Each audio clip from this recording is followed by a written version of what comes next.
सीधे चलते हैं। योगी आदित्यनाथ इस वक्त एक सभा को संबोधित कर रहे हैं। एक तरफ प्रधानमंत्री आयुष्मान भारत योजना के अंतर्गत इस सुविधा का लाभ दिया जा रहा है, वहीं दूसरी ओर प्रदेश में मुख्यमंत्री जन आरोग्य योजना के अंतर्गत जरूरतमंदों को, गरीबों को इस योजना से जोड़ने का भी एक बड़े कार्यक्रम को सरकार ने अपने हाथों में लिया है। उन सभी जरूरतमंदों को जो लाभार्थी थे लेकिन किन्हीं कारणों से इनका नाम नहीं आ पाया था, वे भी वंचित न रहने पाए, उनको भी हम लोगों ने इस सुविधा से जोड़ा है। और मुख्यमंत्री राहत कोष से भी बड़े पैमाने पर ऐसे लाभार्थियों को जोड़ने का कार्य हुआ है। मुझे बताते हुए प्रसन्नता है कि अकेले गोरखपुर जनपद के अंदर अब तक 7,437 लोगों को 123 करोड़ 16 लाख रुपया मुख्यमंत्री राहत कोष से ही उपचार के लिए प्राप्त हुआ है। जो अभी आप कुछ लोगों के मुंह से बात सुन रहे थे ना कि कोई कैंसर से पीड़ित है, कोई अन्य बीमारी से पीड़ित है, उपचार के लिए उनके पास कोई अन्य सुविधा नहीं, परिवार के लोगों की माली हालत वहां नहीं है, तो उन लोगों के उपचार के लिए सरकार ने एक व्यवस्था बनाई और उसके लिए भी वह आयुष्मान भारत के अंतर्गत आ जाए, वह मुख्यमंत्री जन आरोग्य योजना के अंतर्गत आ जाए, वह दीनदयाल योजना कैशलेस स्कीम के अंतर्गत आ जाए, और अगर इनमें से किसी भी योजना के अंतर्गत नहीं आया है तो उन्हें मुख्यमंत्री राहत कोष से धनराशि उपलब्ध कराने में हम देर नहीं करते हैं और उन्हें इस सुविधा का लाभ प्राप्त हो सके, इसके लिए आज यहाँ पर ये योजना यहाँ पे गोरखपुर के लिए भी हम लोगों ने प्रभावी ढंग से आगे बढ़ाने का काम किया है। बहनों और भाइयों, वास्तव में एक बड़ी अच्छी स्कीम है जिसमें अब तक हम लोगों ने गोरखपुर के अंतर्गत अकेले यहाँ पर जो हॉस्पिटल हैं, आयुष्मान भारत में 320 करोड़ रुपए केवल आयुष्मान भारत के अंतर्गत जिन लोगों ने उपचार कराया है उन लोगों को, उन हॉस्पिटल्स को सरकार ने उपलब्ध करवाया है। और इसमें लगातार इस योजना से लोगों को लाभान्वित करने का काम किया जा रहा है। आज प्रदेश के अंदर आपने देखा होगा, पहले गोरखपुर में इंसेफ्लाइटिस से बड़ी संख्या में मौतें होती थी। आज उत्तर प्रदेश के अंदर डबल इंजन की सरकार होने के कारण इंसेफ्लाइटिस को पूरी तरह प्रभावी नियंत्रण करते हुए बीमारी को पूरी तरह समाप्त कर दिया गया। आज गोरखपुर में एम्स है। पहले 2017 के पहले केवल गोरखपुर में एक बीआरडी मेडिकल कॉलेज था, उसमें भी वह स्वयं बीमार था। देवरिया में कोई मेडिकल कॉलेज नहीं, कुशीनगर में कोई मेडिकल कॉलेज नहीं, महाराजगंज में कोई मेडिकल कॉलेज नहीं, सिद्धार्थनगर में कोई मेडिकल कॉलेज नहीं था, बस्ती में नहीं था, बलरामपुर में नहीं, गोंडा में नहीं, बहराइच में नहीं, कहीं भी किसी भी जनपद में कोई सुविधा नहीं थी। और आज मुझे बताते हुए प्रसन्नता है कि चाहे वह गोरखपुर में एम्स की स्थापना का कार्य हो, बीआरडी मेडिकल कॉलेज में सुपर स्पेशलिटी ब्लॉक की स्थापना का कार्य हो, कुशीनगर, देवरिया, महाराजगंज, सिद्धार्थनगर, बस्ती, बलरामपुर, बहराइच, गोंडा,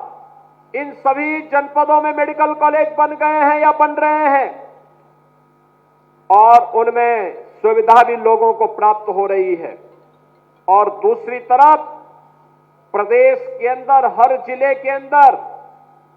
आईसीयू की सुविधा प्राप्त हो, डायलिसिस की सुविधा डिस्ट्रिक्ट हॉस्पिटल में प्राप्त हो, CT scan, colour Doppler, MRI की सुविधा प्राप्त हो, वहां पर ब्लड बैंक की सुविधा प्राप्त हो,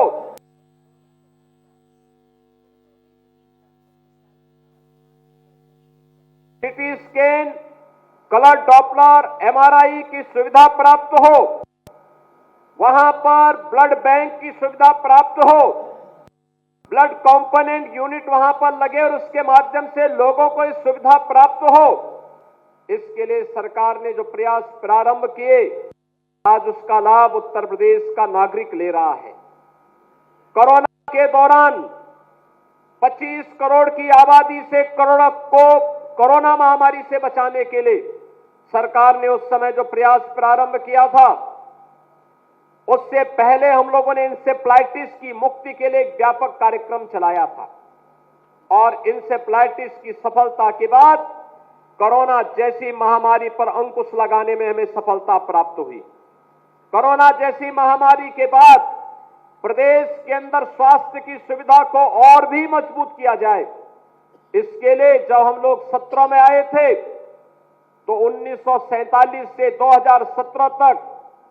70 वर्षों में प्रदेश में मात्र 12 मेडिकल कॉलेज गवर्नमेंट के स्तर पर बने थे और आज मुझे बताते हुए प्रसन्नता कि 75 में से 65 जनपद ऐसे हैं जिन पे एक एक मेडिकल कॉलेज का निर्माण आज के दिन पर हो गया है। अकेले इस वर्ष प्रदेश में 16 मेडिकल कॉलेज हम लोग प्रारंभ किए हैं, जिनमें 13 गवर्नमेंट स्तर पर, 3 पीपीपी मोड पर और 2 प्राइवेट में भी मेडिकल कॉलेज प्रारंभ हुए हैं। ये दिखाता है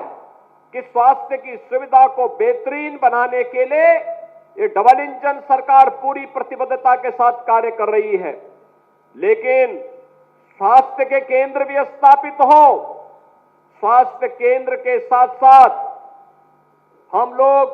हर व्यक्ति को, जरूरतमंद को फ्री में उपचार की सुविधा भी प्राप्त हो, इसके लिए सरकार ने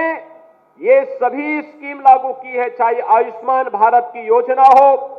मुख्यमंत्री जन आरोग्य योजना की योजना हो, दीनदयाल उपाध्याय कैशलेस उपचार की व्यवस्था हो, या फिर आयुष्मान भारत योजना में वय वंदना योजना हो, और चाहे मुख्यमंत्री राहत कोष से उपचार के लिए दी जाने वाली सुविधा हो, इन सभी सुविधाओं का एक ही उद्देश्य है कि एक सशक्त भारत के निर्माण के लिए स्वस्थ भारत चाहिए और स्वस्थ भारत के लिए हर नागरिक की स्वस्थ और आरोग्यता का लक्ष्य प्राप्त करने की दिशा में हम आगे बढ़ सके। आरोग्यता की स्थिति को प्राप्त करने के लिए आज सरकार की इस स्कीम का लाभ गोरखपुर के बुजुर्गों को प्राप्त हो सके और मुझे प्रसन्नता है कि अब तक वय वंदना योजना में 70 वर्ष से ऊपर के बुजुर्गों में से 8,300 से अधिक लोगों को इस योजना का लाभ प्राप्त होने जा रहा है। लेकिन मैं चाहूंगा कि इसके लिए केवल बुजुर्ग के स्मार्टफोन पर निर्भर होकर के नहीं, बल्कि अभियान चला करके जनप्रतिनिधियों से भी मैं कहूंगा कैंप लगा करके, जैसे आज कैंप लगे हैं यहाँ पे, ऐसे ही कैंप लगा करके हर बुजुर्ग को इसका कार्ड उपलब्ध करवाया जाए, उन्हें बताया जाए कि हाँ ये कार्ड ऐसे आपका बनेगा, आपको कुछ नहीं करना, वहां आदमी लगा करके उनके कार्ड बनवा करके हॉस्पिटल की सूची भी उन्हें उपलब्ध कराया जाए कि क्या क्या सुविधा इन हॉस्पिटल में किन किन बातों के लिए प्राप्त हो सकता है। और मुझे लगता है कि जो भी कार्य